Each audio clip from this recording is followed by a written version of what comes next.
Question number 5 आज हम जरूर करेंगे क्योंकि एक नई चीज भी समझनी है। और फिर 6वां क्वेश्चन में होमवर्क में दे दूंगा और फिर अगली क्लास से 7वां कराऊंगा और होमवर्क देख लूंगा।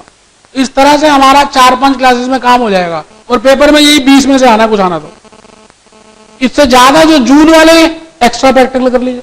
चलिए फिफ्थ क्वेश्चन के ऊपर देखिए क्या लिखा है, कंसेप्ट 17। मैंने जबकि 11 ही लिखवाए अभी तक आपको, सॉरी क्या लिखा है, कंसेप्ट 14 to 16 आपने अभी 11 तक लिखे हैं। ठीक है, तो पहले एक बार कंसेप्ट नंबर 12 लिख ले, छोटा सा 13 में लिख ले। ठीक है, फिर एक ही कंसेप्ट लिखना है, आज ज्यादा लिखने का काम ही नहीं था। अच्छी बात है। अब जो बच्चे नहीं आए वो देख लें, 13 कंसेप्ट लिख चुके हैं। जय माता दी। ये मां आज वैसे दिन भी बहुत अच्छा है, गणेश चतुर्थी का दिन है आज, पता आपको, बहुत अच्छा दिन है। और आज से ही हमने प्रैक्टिकल क्वेश्चन शुरू किए हैं, तो सोच लीजिए कितना शुभ दिन है। अब आपका सब काम बढ़िया होने वाला है और पेपर में इस बार तो 100% आप अच्छे नंबर लेंगे क्योंकि आज से हमने प्रैक्टिकल शुरू किए हैं। बहुत अच्छी बात है, ये तो बहुत ही अच्छी बात है ना।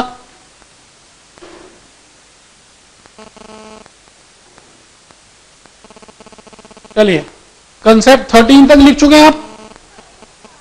अच्छा, सारे नहीं लिखे कंसेप्ट 13 के, 2 ही लिखे थे। वैसे समझ आ गए कि नहीं आ गए थे? अब डेटा, अब पहले चलिए कोई नहीं, फिर यहां से लिख लीजिए, फिर अभी देखते हैं। कंसेप्ट 14 से शुरू करते हैं। कंसेप्ट 14 आप भी लिखिए। आप अपने घर में बैठे मुझे देख रहे हैं, लेकिन आप भी लिखें क्योंकि खाली देखने से कुछ नहीं होने वाला, करने से होने वाला है। करिए, करना पड़ेगा।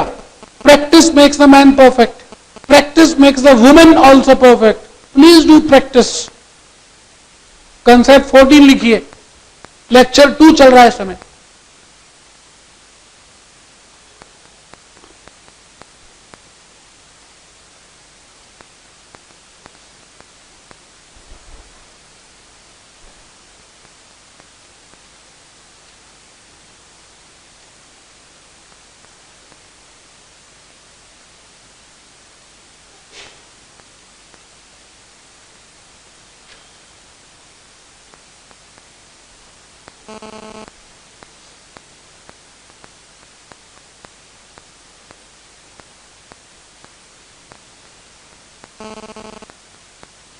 जिन खोजा तिन पाया, जिसने खोजने की कोशिश की उसको मिले भी, जिसने कुछ पाने की कोशिश की उसको मिले भी वो चीज।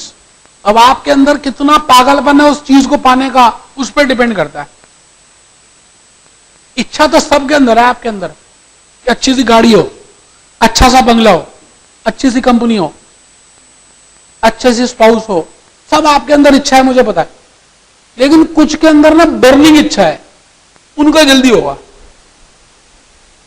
बर्निंग डिजायर, नशा पागलपन का, कि बस ये चाहिए, अभी अभी चाहिए, अभी अभी अभी।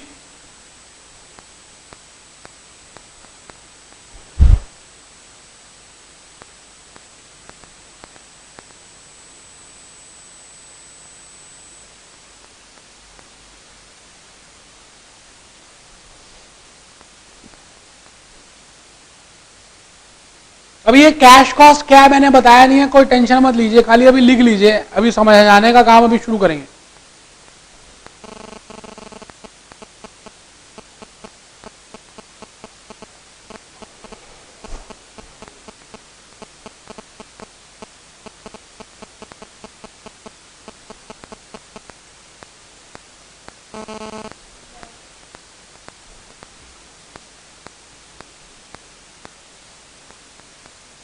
लिख लीजिए सभी ने, हाँ लिख लीजिए, कोई नहीं। कैश कॉस्ट अप्रोच और टोटलिटी 2 अप्रोचेज होती हैं।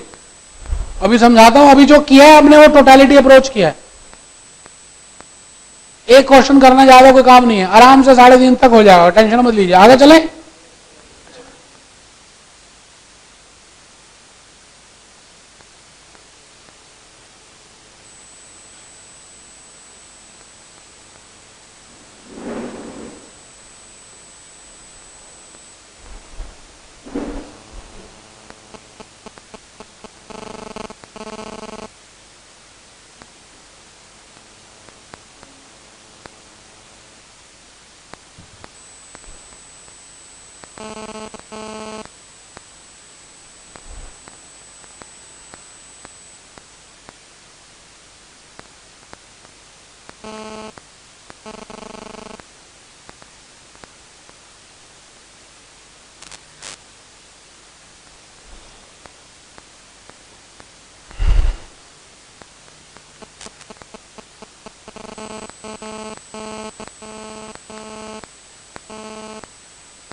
लिख लिया जी, नॉन कैश एक्सपेंस लिख लिया सभी ने।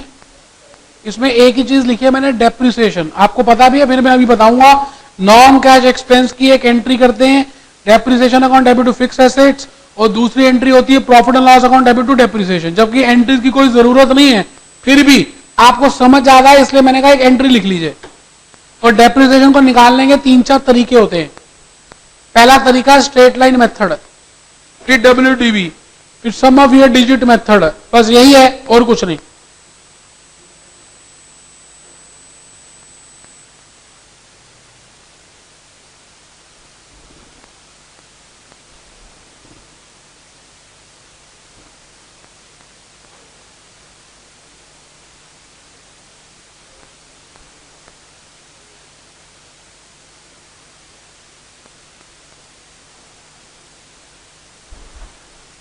फाइनेंशियल मैनेजमेंट में हम 3 मेथड्स का ज्यादा प्रयोग करेंगे जब भी डेप्रिसिएशन निकालेंगे। एक स्ट्रेट लाइन, दूसरा डब्ल्यूडीवी, और तीसरा reducing balance, sum of year digit method. क्या कंसेप्ट नंबर 15 लिख लिया है? क्योंकि ये कंसेप्ट 14 से 16 तक का है। अब 16 भी एक छोटा सा है, फिर ये क्वेश्चन करेंगे, छुट्टी है।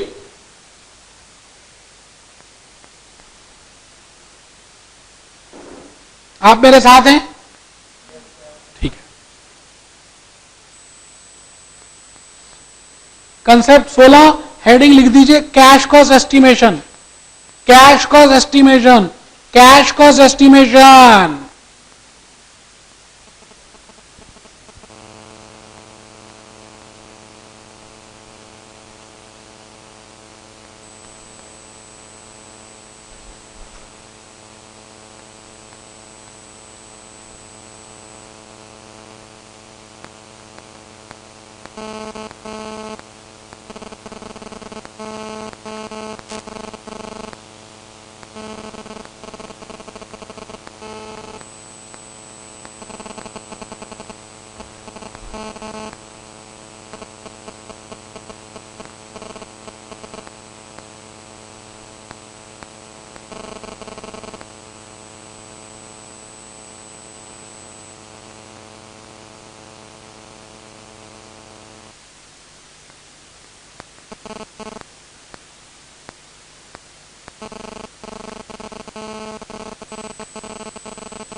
Work in progress will be estimated on this. जो भी लिख रहे हैं आप मानिए जर्मन लैंग्वेज लिख रहे हैं, आपको कुछ समझ नहीं आ रहा, यहां तक लिख लिया।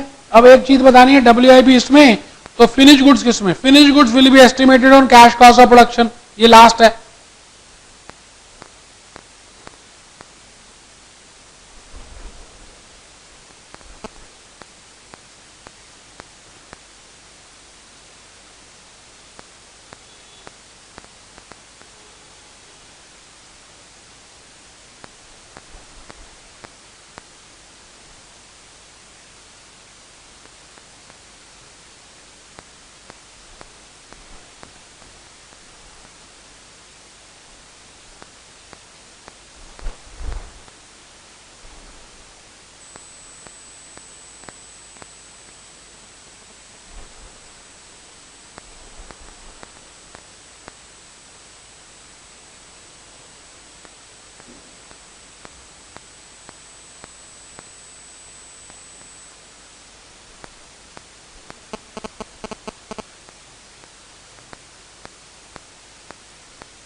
अब देखिए आपने 16 कंसेप्ट लिख लिए, ठीक है ना।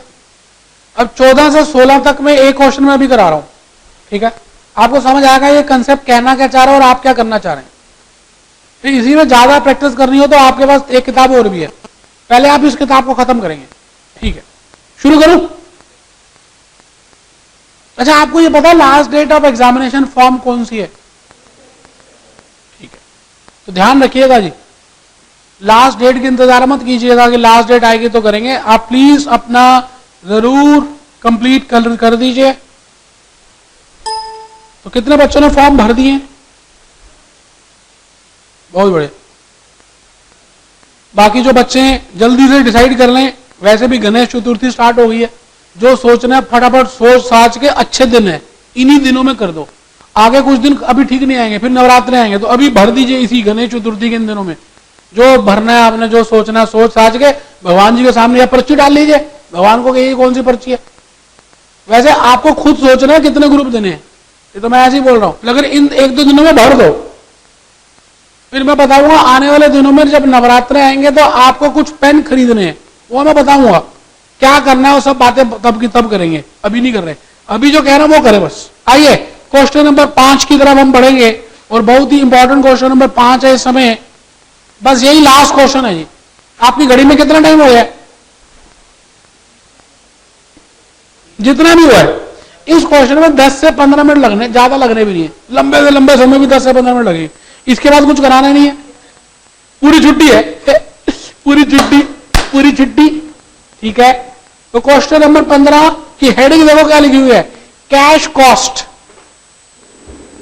हेडिंग क्या लिखी हुई है, cash cost estimation of working capital. पहले 4 क्वेश्चनों में एस्टिमेशन दी, इसमें कुछ अलग एस्टिमेशन है, देखेंगे। Cost sheet is given to you, raw material 50 rupees, direct labour 20 rupees. Overheads को अंडरलाइन कर दीजिए, ओवरहेड्स में ब्रैकेट में लिखा हुआ है डेप्रिसिएशन 10 रुपीज। ये नया मेहमान आया आपके घर, इसका ध्यान रखना है। अभी देखेंगे, डेप्रिसिएशन 10 रुपीज, टोटल 40 रुपीज है। ओवरहेड्स अगर नेचर ना दिया जाए तो आप फैक्ट्री ओवरहेड मानेंगे, ये बात तो आपको पता ही है, खून खून में बस चुके, अंदर कण कण में जा चुकी है। Total cost, profit, selling price, information, average raw material is for 1 month. Underline कर दीजिए 1 मंथ को, खाली 1 महीने को अंडरलाइन करो। कुछ बच्चों को तो दिखाई नहीं अभी तक, 1 महीना अंडरलाइन करिए।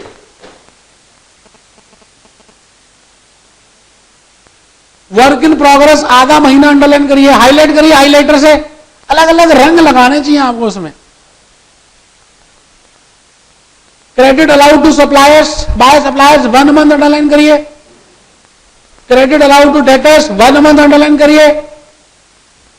वेजेस 10 डेज अंडरलाइन करिए, 10 days. Overheads 30 days. 25% of sales are cash, underline कर दीजिए 25 और cash. Cash balance 1 lakh, finish goods 1 month. अगले पेज में आ जाइए, you are required to prepare a statement showing working capital needed, underline कर दीजिए working capital needed, activity level of 50,000 units.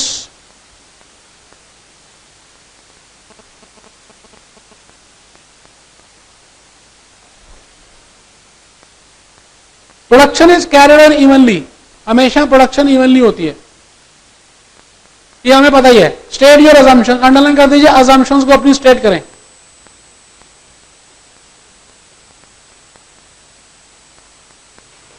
Question पढ़ लिए, एक बार दोबारा पढ़ना पढ़ लीजिए, क्वेश्चन आपके सामने।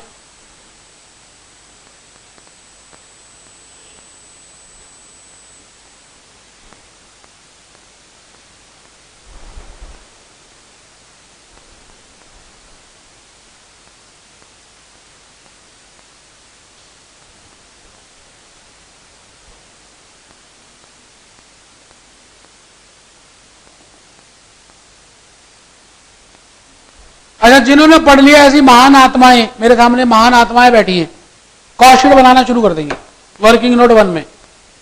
अगर क्वेश्चन पढ़ लिया हो तो कॉस्ट शीट बनाना शुरू कर देंगी। महान आत्माएं, आत्मा परमात्मा, गजनी धर्मात्मा,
अब पूरा लेना है अभी तो। हाँ जी, आप ये बताइए वैसे डेप्रिसिएशन ज्यादा कहां होती है?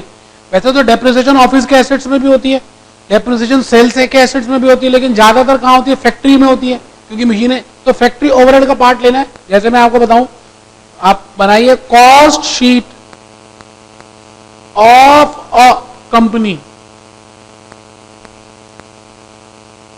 Raw material consumed,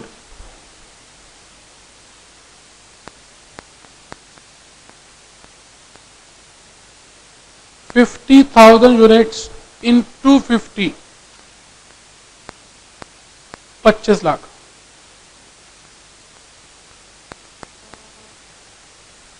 direct labour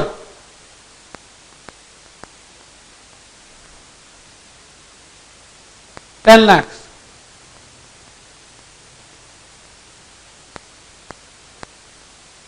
35 lakh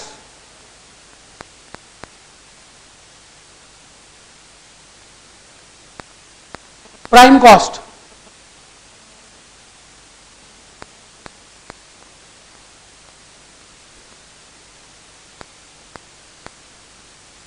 आ गया जी सभी का?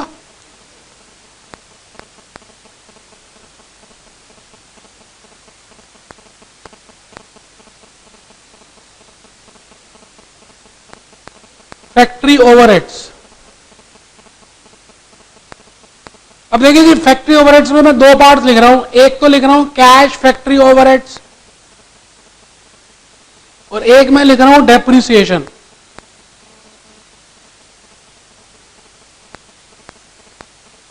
$15 लाख और $5 लाख,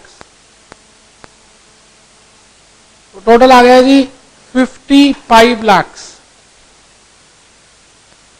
इसका नाम डाल दिया मैंने ग्रॉस फैक्ट्री कॉस्ट।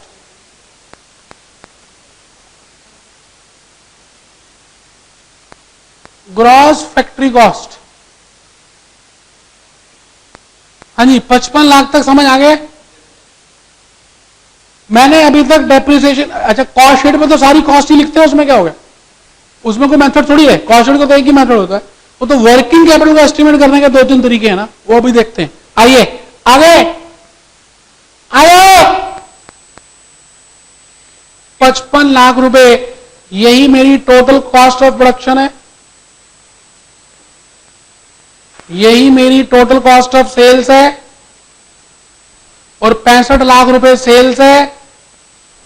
शुरू कर दो मेरे बेटे, शुरू कर दो ना बेटे, आखिरी तो है ना बात, कर दो ना, करो हिम्मत, पास हो जाओ ना बेटे, अब तो जल्दी कर दो ना। सेल्स आ गया जी 65 लाख। यहां तक कोई दिक्कत? ये तो वैसे भी वर्किंग नोट है, अगर आपने थोड़ा बहुत आगे पीछे तभी कोई दिक्कत नहीं है। टोटल तो यही आ रहे हैं ना सबके। ठीक है, चलिए शुरू करते हैं। अभी मैंने आपको कहना है कि आप वर्किंग कैपिटल एस्टिमेट करना शुरू करें और हिम्मत रखें, मेन सॉल्यूशन में हेडिंग लिखे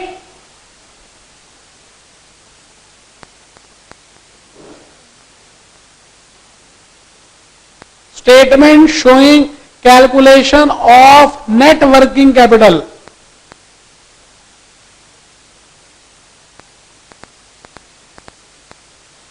फंड्स ब्लॉक्ड इन करंट एसेट्स, फंड्स ब्लॉक्ड इन करंट एसेट्स।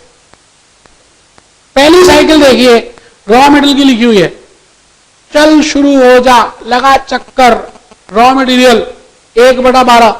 बता इसकी मोहब्बत किसके साथ है? रॉ मटेरियल की मोहब्बत किसके साथ है?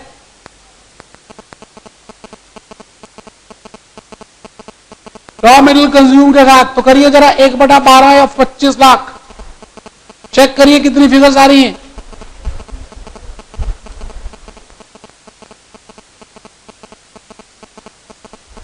थोड़ा हाथ जल्दी जल्दी चलाना है, हल्की हल्की हल्की हल्की, धीरे धीरे स्पीड बढ़ानी है। ओले ओले, धीरे धीरे प्यार को बढ़ाना है, हद से गुजर जाना है। तो थोड़ी स्पीड अब बढ़नी चाहिए आपकी, बढ़ जाएगी, अपने आप बढ़ेगी, टेंशन नहीं है। जब धीरे धीरे करेंगे अपने आप बढ़ जाएगी। कुछ चीजें सोचनी नहीं होती, हो जाती हैं, अपने आप ही हो जाएंगी। पहले बताओ, रॉ मटेरियल हो गया, नेक्स्ट साइकिल देखिए जी। Next cycle material in progress is for half month. अब जुगाड़ आ गया, जुगाड़ करना है, जुगाड़। वर्किंग नोट बनाइए, जुगाड़ कीजिए। WIP आ गया, जुगाड़ करिए। Working note number 4, work in progress, factory cost. Factory का संधि विच्छेद कर दीजिए।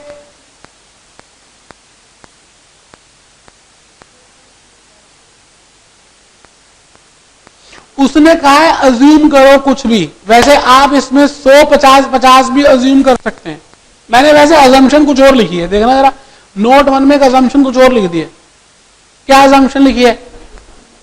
जान के मैं एक चीज बताना चाहता था कि मैंने इसमें जान के 100% ही ले लिया। वैसे आप 100, 50, 50 ले सकते हैं, अजम्पशन है, कुछ भी ले लीजिए। तो मैं अगर 100, 100, 100 ले रहा हूं तो इसको तो अलग अलग करने की जरूरत ही नहीं पड़ेगी फिर। तो अगर मैं 100, 50, 50 लूं तब तो अलग अलग करना है ना मुझको। नहीं समझ आई भैया? समझ आई? जान के मैंने 100 लिए कि एक क्वेश्चन आपको 100 से करा देता हूं। ठीक है, तो बताइए फिर, तो आप बताइए फैक्ट्री कॉस्ट कितनी, आप बताइए फैक्ट्री कॉस्ट कितनी है? फैक्ट्री 55 लाख।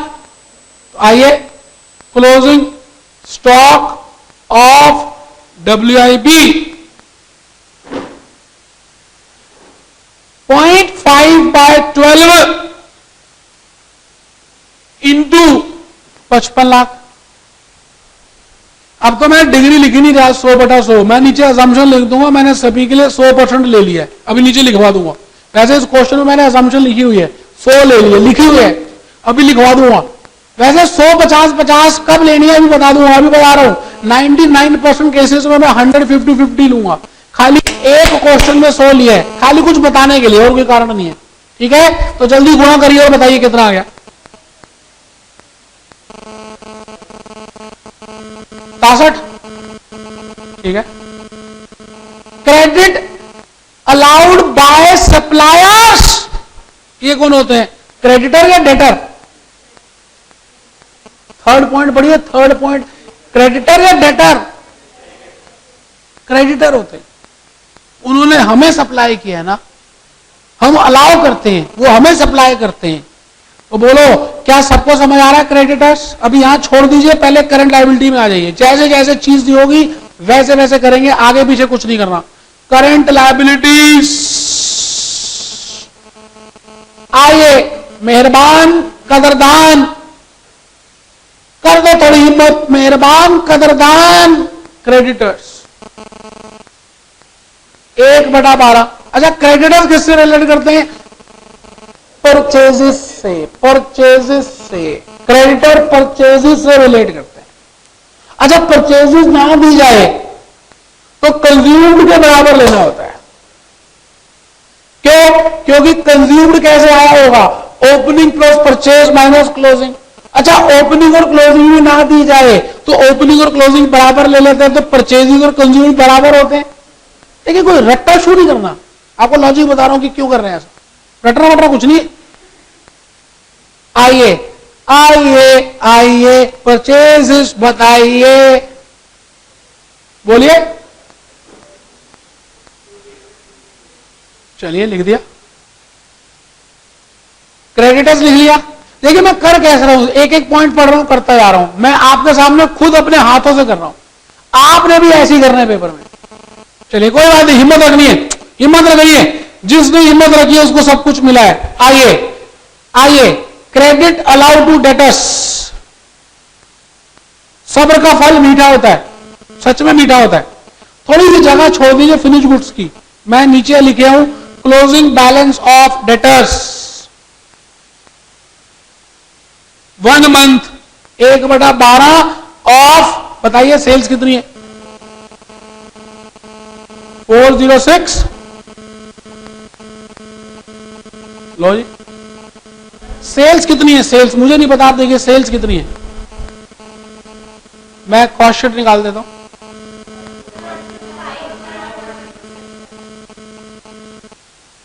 हाँ क्या कह रहे हैं?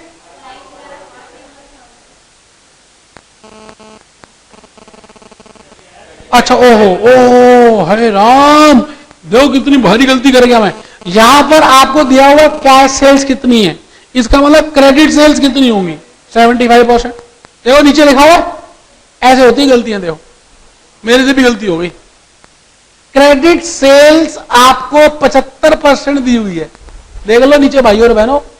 अगर वो पॉइंट ना लिखा होता तो मैं 100% सेल्स को क्रेडिट मानता, मैं मानती कि वो 100% होती, बट नीचे मेंशन होती कि 25% कैश सेल्स होती। इसका मतलब उधार 75% देती, तो 65 लाख का 75% करती और फिर 1/12 करती, तो दीपिका पादुकोण जैसे चेन्नई एक्सप्रेस में जाती, बताती कितना आती, हाँ गुणा करती 406, 4,06,250 आती। अब मैं आगे से ध्यान रखती कि कैश सेल्स होती, तो ध्यान रखती गुणा करने से पहले, आप भी ध्यान रखती। अगले पॉइंट में चलती, average time lag in payment of wages 10 days, 10 दिन, 10 दिन। अब दिनों का चक्कर आ गया, अगर 15 दिन होते तो मैं आधा महीना ले लेता, अब आधा महीना नहीं ले सकता, तो मुझे डेज तो मानने पड़ेंगे। अच्छा गिवन है, तो फिर तो 360 दिया हुआ है, चलिए 360 ले, अच्छा है। आइए आइए, आउटस्टैंडिंग वेजेस मैं उधार में दे रहा हूं, तो 10/360 इंटू, बताइए जी टोटल वेजेस कितनी होती, टोटल लेबर कितनी होती? 10 लाख होती, तो बताइए गुणा करती,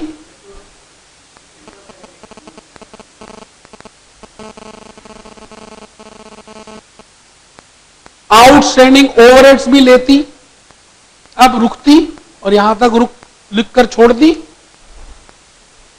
आउटस्टैंडिंग ओवरहेड्स मैंने लिखती। आप बताइए आउटस्टैंडिंग का मतलब क्या होता है? जो मुझे पे करना था नहीं किया, ये तो मतलब होता है आउटस्टैंडिंग का। मुझे सैलरी देनी थी, नहीं दी। अच्छा जो चीज मुझे देनी नहीं थी कैश में, वो क्या कभी आउटस्टैंडिंग हो सकती है? नहीं समझ आया, नहीं समझ आया। मैंने कहा डेप्रिसिएशन मुझे देनी नहीं थी कैश में। अच्छा डेप्रिसिएशन का कैश में देते क्या?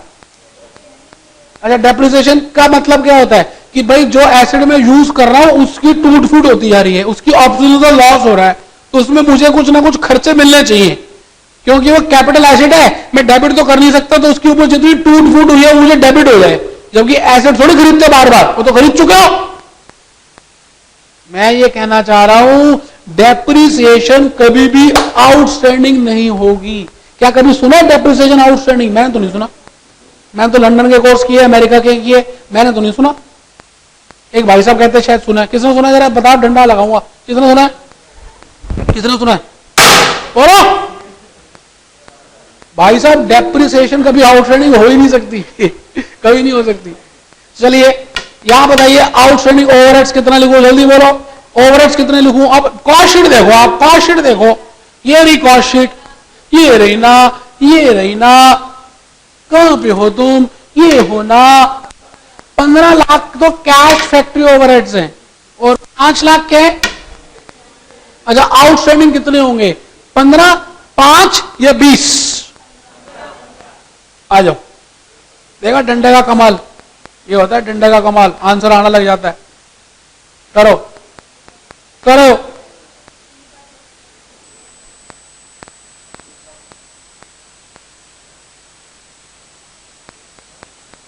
जो बच्चे दूर बैठे हैं वो भी देख लें, ये डंडा है, ये डंडा मारता हूं मैं इनको यहां पर, तब ये पढ़ते हैं। ये देख रहे हो, डंडा दिख रहा नहीं? ये डंडा है। हाँ चलिए, 30/360 इंटू 15 लाख, बताइए जी गुणा करके कितना आ गया? 1,25,000। बहुत बढ़िया। अब आपको एक बात समझ आ गई। वैसे डेप्रिसिएशन के बारे में अभी कुछ और भी बताना, लेकिन आपको समझ आ गया है कि डेप्रिसिएशन कभी भी आउटस्टैंडिंग नहीं होती। चलिए आगे चलिए, लास्ट पॉइंट रह गया जी, cash balance 1 lakh. Cash balance 1 lakh रुपए की जरूरत, 1 lakh. Finish goods, closing stock of finish goods 1/12, 1/12, 1/12, 1/12। जरा बताइए टोटल कॉस्ट ऑफ प्रोडक्शन कितनी है? है जी 55। करो करो,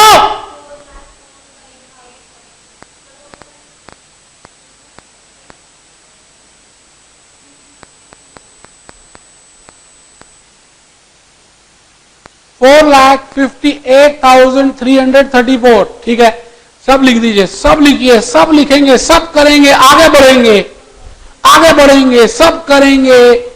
अच्छे दिन आने वाले हैं, 25 फरवरी को अच्छे दिन आएंगे। टोटल कर दीजिए करंट एसेट्स, करंट एसेट्स को टोटल कर दीजिए।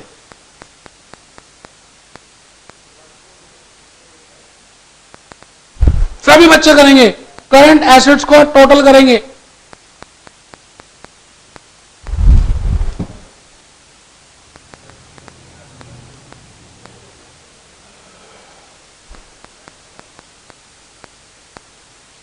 बोलो जी।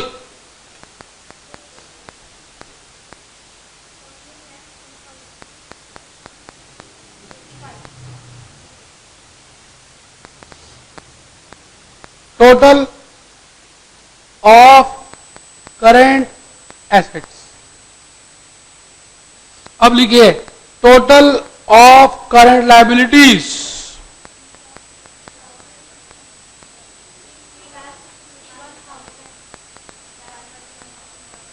बहुत बढ़िया, अति उत्तम, अति उत्तम। ये तो आंसर आप देखिए, मैंने नीचे लिखा, आ भी गया आपका, चेक करिए। सीएस में 5 बार आ गया, आईसीओपीएल की स्टडी में भी है। बहुत इंपॉर्टेंट क्वेश्चन इस समय आप कर रहे हैं, लेकिन अभी एक क्वेश्चन में थोड़ी सी बात बाकी रह गई है तो मुझे बतानी है। अपने एक्सपर्ट कमेंट्स अभी बोल रहे हैं।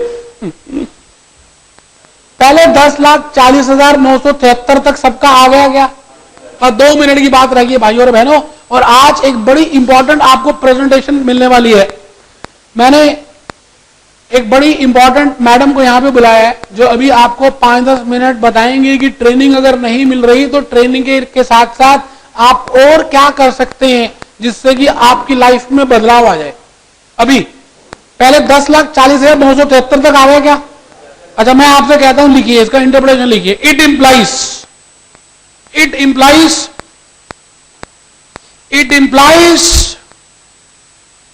₹10 lakh 40,973 rupees will be required for smooth functioning of operating activities. Smooth functioning of operating activities. आप मेरी बात सुन रहे हैं? बस अब 1 मिनट आप अपना टाइम ले लीजिए, बिल्कुल जो मैंने बोलना है बहुत इंपॉर्टेंट बोलना है।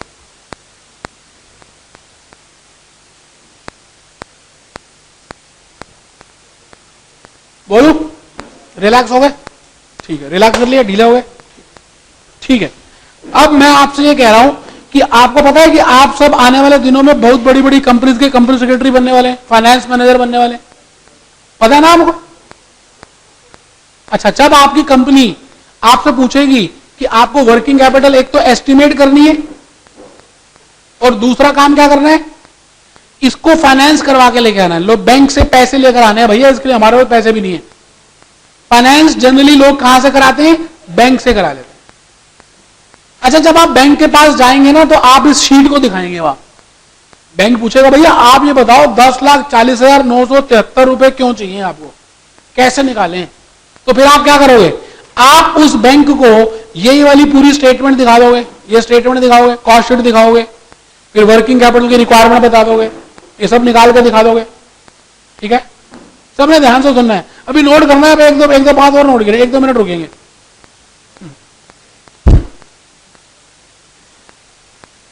जब आप ये स्टेटमेंट दिखा रहे होंगे तो बताइए HDFC बैंक ने भी तो किसी ना किसी CS को अपॉइंट किया होगा, वो आपकी स्टेटमेंट चेक करेगा, वो पता है क्या करेगा? आपकी स्टेटमेंट में कुछ गलतियों की वजह से काटा मार देगा। इसका मतलब जो स्टेटमेंट आपने अभी तक बनाई है उसमें क्रॉस लगने वाला है, अगर आपने 2-3 बातों का ध्यान नहीं दिया, प्रैक्टिकल लाइफ में भी और पेपर में भी। इसलिए अभी बैग बंद ना करें, ध्यान से देखेंगे। आपको पता है आपने वर्क इन प्रोग्रेस की जो कैलकुलेशन की है, अच्छा वर्किंग कैपिटल का मतलब होता है कि आपके पैसे कितने ब्लॉक हो रहे हैं, ब्लॉकेज ऑफ फंड्स, यही मतलब होता है ना कि आपके खुद के पूंजी कितनी ब्लॉक हो गई। अब आप देखिए आपने कहां पे गलती की है। जो फैक्ट्री, जो आपने WIP कैलकुलेट किया है वो ना आपने ना 55 लाख पे कैलकुलेट किया है, 55 लाख रुपए पे, 5555 चेक कर लीजिए, क्योंकि 55 लाख क्या था? ग्रॉस फैक्ट्री कॉस्ट थी। अच्छा, ये आई कैसे थी? इसमें ना 5 लाख रुपए की ना डेप्रिसिएशन भी है, देख लो। अच्छा ये बताओ, डेप्रिसिएशन खर्चा है या आपके फंड्स ब्लॉक हो रहे हैं उसमें? मतलब फंड्स तो ब्लॉक नहीं हो रहे ना। डेप्रिसिएशन क्या चीज होती है? Non cash expense. पहले बताओ ये सब एग्री करते हैं या नहीं? मैंने कहा ये नॉन कैश एक्सपेंस होते हैं। इसका मतलब आपने जो 55 लाख रुपए पे ये कैलकुलेशन की है एक्चुअली में ठीक नहीं की, क्योंकि इसमें 5 लाख रुपए की डेप्रिसिएशन भी आ रही है, और डेप्रिसिएशन में आपके पैसे ब्लॉक नहीं होते। आपके पैसे ब्लॉक कहां होते हैं? जो एक्चुअली में आपके पैसे लगे हों। इसका मतलब आपको ये कैलकुलेशन किस पे करनी चाहिए थी? 50 लाख पे। ये कैसे आया? ये देखो मैं आपको थोड़ा सा बताऊं, ये फिगर कैसे आई, ये फिगर्स कैसे आई, ये देखिए आप जरा ध्यान से, ये देखिए, ये देखिए,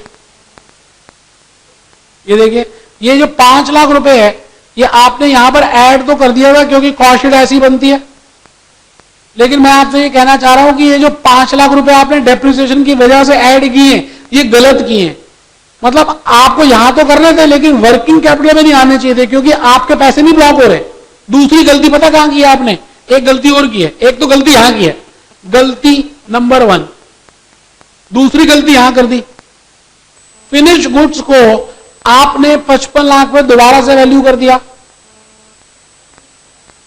अच्छा 55 lakh total cost of production है, बिल्कुल ठीक है, लेकिन उसमें भी तो 5 लाख की डेप्रिसिएशन है। अच्छा तीसरी गलती यहां कर दी डेटर्स में, अच्छा, डेटर्स में ना दो गलतियां कर दी। एक तो गलती कर दी कि आपने उसमें प्रॉफिट डाल दिया। देखिए, आपने डेटा सेल्स पे निकाली है। अच्छा, सेल्स में प्रॉफिट भी है। अच्छा, प्रॉफिट कोई आपकी ब्लॉकेज थोड़ी हो रही है फंड्स की, वो तो मिल रहे हैं। और एक उसमें डेप्रिसिएशन भी है। अच्छा, गलती ना तीन ही जगह होती है और कहीं होती नहीं, क्योंकि जहां जहां पे डेप्रिसिएशन होता है और जहां जहां पे प्रॉफिट होता है वहीं पे गलती होती है। आप मेरी बात सुन रहे हैं नहीं सुन रहे?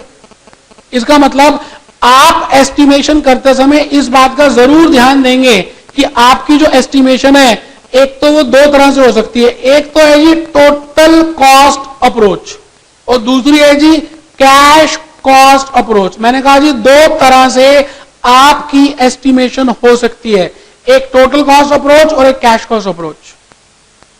अच्छा, टोटल कॉस्ट में जो किया बिल्कुल ठीक है, जो किया अभी ठीक है, बट अगर पेपर में आ गया कि कैश कॉस्ट से करो तो फिर ये गलत है जो किया। उसमें तीन जगह गलतियां की आपने, तीन जगह। एक जगह कहां की है, मुंह से बोलो, सभी बच्चे बोलो, पहली गलती कहां की है? अच्छा, दूसरी गलती कहां की है? अच्छा, तीसरी गलती कहां की है?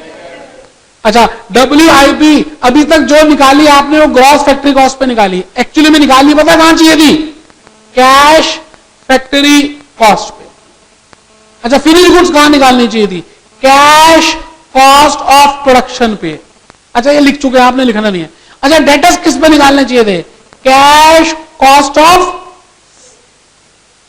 अब देखिए WIP, ये इसका मतलब क्या है? ये कौन सा बच्चा बताएगा? ग्रॉस फैक्ट्री कॉस्ट का मतलब क्या है? ग्रॉस फैक्ट्री कॉस्ट माइनस, अच्छा कैश कॉस्ट ऑफ प्रोडक्शन क्या होती है? Total cost of production minus, अच्छा कैश कॉस्ट ऑफ सेल्स क्या होती है? सेल्स में से दो चीजें कम करेंगे, एक तो प्रॉफिट। आप मेरी बात समझ रहे? इसका मतलब एक तो गलती कहां होगी वो मैं बता रहा हूं, आप आगे बस 1 मिनट लगेगा, लिखिए स्टेटमेंट शोइंग, लिखिए 1 मिनट के लिए, बैग खोलिए।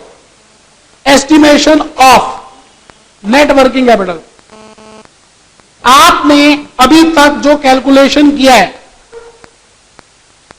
वो ऐसे किया है। अब आप दो स्टेटमेंट इकट्ठी बनाएंगे जैसे मैं बना रहा हूं। Closing stock of raw material के बाद आपने लिखा था WIP, फिर आपने लिखा था closing stock of finish goods, फिर आपने लिखा था क्लोजिंग बैलेंस ऑफ डेटर्स, फिर आपने लिखा था एवरेज कैश बैलेंस। कसम होगी आपको अगर आपने दोबारा से बैग खोल के ना किया तो, बता रहा हूं मैं आपको। बता दे, कसम चढ़ा दी सबको, आगे आपकी मर्जी है। 6 महीने का चक्कर है, विद्या माता की कसम चढ़ाई है मैंने। Creditors, outstanding wages and outstanding overheads, ये सब आप कर चुके हैं, अभी आपने किया ही था। मैंने जान के यहां पर टोटल कॉस्ट के बेसिस पे जो किया है और यहां पर नया नया कराऊंगा कैश कॉस्ट के बेसिस पे, बस आंसर आ जाएगा। 1 मिनट की तो बात है, जल्दी कर रहे हो, 1 मिनट की तो बात है। इतनी इंपॉर्टेंट प्रेजेंटेशन आपको देखनी है, ट्रेनिंग कैसे मिले उसके लिए आज एक मुद्दा रखा हमने, 5-10 मिनट की प्रेजेंटेशन है, ट्रेनिंग कैसे मिले, अभी आ रहे हैं उस पर। पहले बताइए आराम से। अच्छा, ये तो आपने अभी अभी किया ही था, ये किया था कहां पे था ये? हाय राम, कॉपी पेस्ट मारते हैं, हाय राम हाय राम, ये था ना 2,08,334, 229, 167, ठीक है।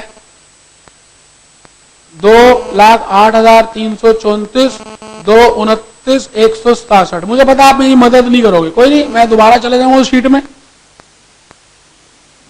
दोबारा नहीं जा सकता मैं। 458,334, कोई नहीं, बहुत देखें ना करो, मैं खुद करूंगा।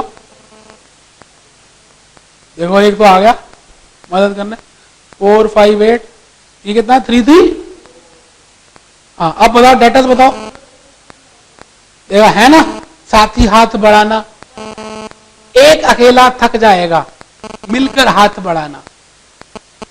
कितनी अच्छी मैडम है, कितनी अच्छी मैडम है। उनको दिख रहा है कि मास्टर जो है 2.5 घंटे से बोलता है मैं कुछ तो मदद कर दूं इसकी, लेकिन आप सबके अंदर मन नहीं है, अंदर पता नहीं क्या घुसा हुआ है आपके अंदर। अच्छा, टोटल करो, टोटल बताओ, करंट एसेट का टोटल कितना है? 140, लो लो। क्रेडिटर्स बता दो, कितनी अच्छी है मैडम।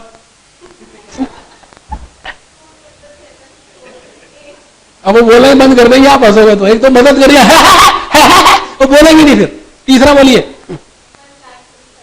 चलिए जी 1,25,000 रुपए तक आ गए हैं, यहां तक आराम से आ जाइए, कोई टेंशन नहीं है। मुझे 1-2 मिनट और चाहिए, बस खत्म हो गया काम।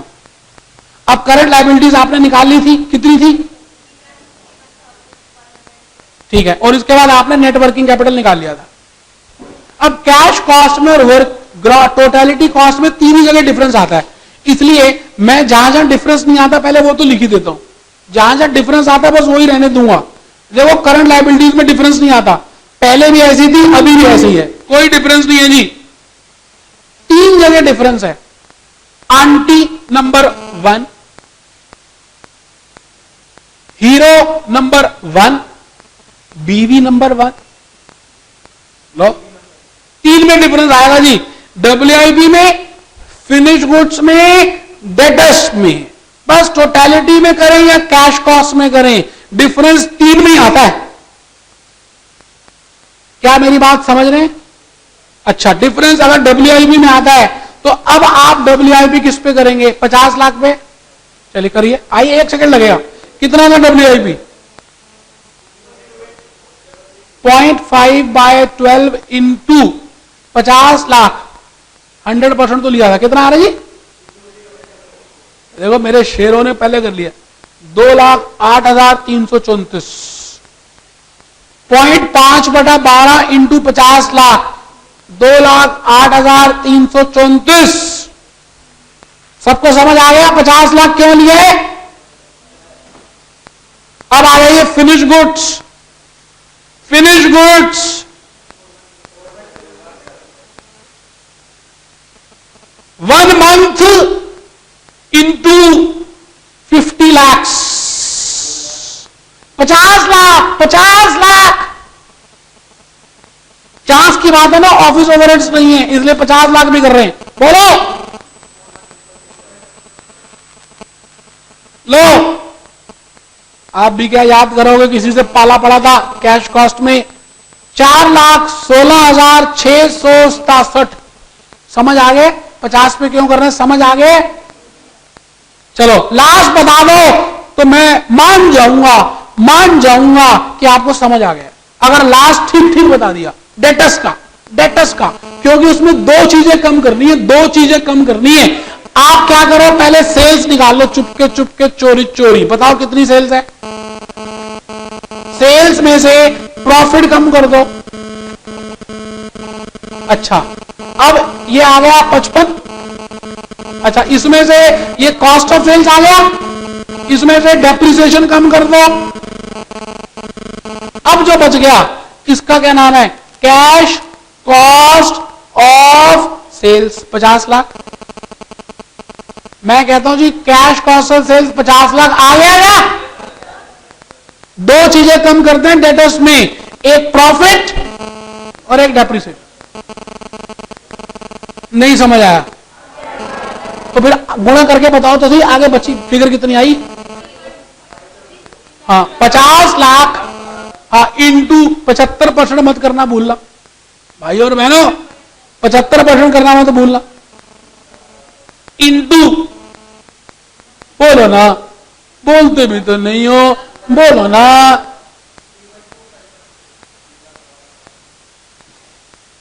3,12,500।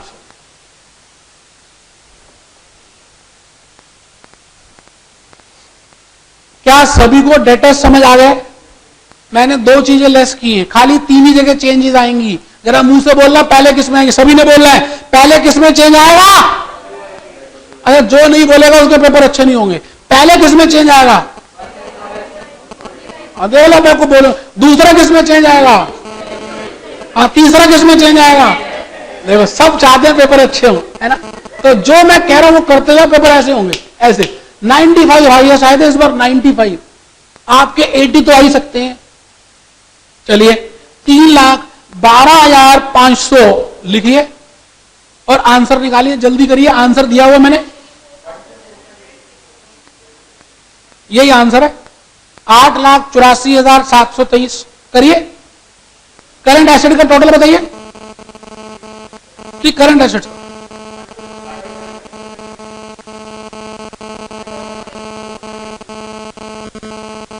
8, कोई बात नहीं। 12 लाख मैं होता तो मैं ऐसे बोल, अब आपका मैनेजिंग डायरेक्टर आपसे पूछेगा, आप बोला लिख दे 1 2 4 5 8 3 5। अब आप प्रोफेशनल बनने जा रहे हैं, आपने बोलना है 12,45,830। ऐसे अभी से आगे डाल लो। चलिए, क्या सभी का आ गया? अच्छा, मैं एक स्टेटमेंट बोल रहा हूं, आपने हाँ या ना में उत्तर देना है।